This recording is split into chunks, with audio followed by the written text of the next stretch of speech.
పూరాలోకల్ తెలంగాణ ప్రభుత్వం ఎంతో ప్రతిష్టాత్మకంగా నిర్వహించిన గ్లోబల్ సమ్మిట్ లో రాష్ట్రానికి భారీగా పెట్టుబడులు వెల్లువెత్తాయి. తెలంగాణ రైజింగ్ గ్లోబల్ సమ్మిట్ లో 5,75,000 కోట్ల పెట్టుబడులకు సంబంధించి ఎంఓయూలు కుదిరాయి. మొదటి రోజు సదస్సులో 3,97,500 కోట్లకు ఒప్పందాలు కుదరగా రెండో రోజు 1,77,500 కోట్లకు ప్రభుత్వంతో వివిధ కంపెనీలు ఒప్పందాలు కుదుర్చుకున్నాయి. ఇన్ఫ్రాకి డీసీ పార్క్ ఏకంగా 70,000 కోట్ల పెట్టుబడులకు ఎంఓయూ చేసుకుంది. 150 ఎకరాల్లో 1 గిగావాట్ సామర్థ్యం కలిగిన ఏఐ రెడీ డేటా పార్క్ ఏర్పాటు చేస్తోంది. అలాగే 9,000 కోట్లతో జేసీకే ఇన్ఫ్రా ముందుకు వచ్చింది. డేటా సెంటర్ సదుపాయాలను విస్తరించడానికి రాష్ట్ర ప్రభుత్వంతో ఒప్పందం కుదుర్చుకుంది.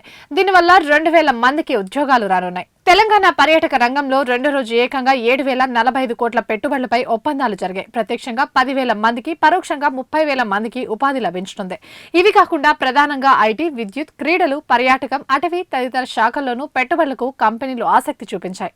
2047 నాటికి $3 ట్రిలియన్ ఆర్థిక వ్యవస్థగా తెలంగాణ అభివృద్ధి చెందాలనే సంకల్పంతో నిర్వహించిన 2 రోజుల గ్లోబల్ సదస్సులో పెద్ద ఎత్తున పెట్టుబడులను ఆకర్షించడం ద్వారా లక్ష్యం విజయవంతమైందని రాష్ట్ర ప్రభుత్వం భావిస్తోంది. హైదరాబాద్ లో జేసీసీని ప్రారంభించాలని భావిస్తున్నట్లు Canadian imperial bank of commerce ప్రతినిధులు వెల్లడించారు. అంతర్జాతీయ స్థాయిలో పేరున్న ప్రముఖ సంస్థలు రాష్ట్రంలో తమ ప్రాజెక్టులను నెలకొల్పేందుకు అంగీకరించాయి. ఇవి ఇప్పటివరకు అప్డేట్స్. మరిన్ని అప్డేట్స్ కోసం చూస్తూనే ఉండండి పూరాలోకల్.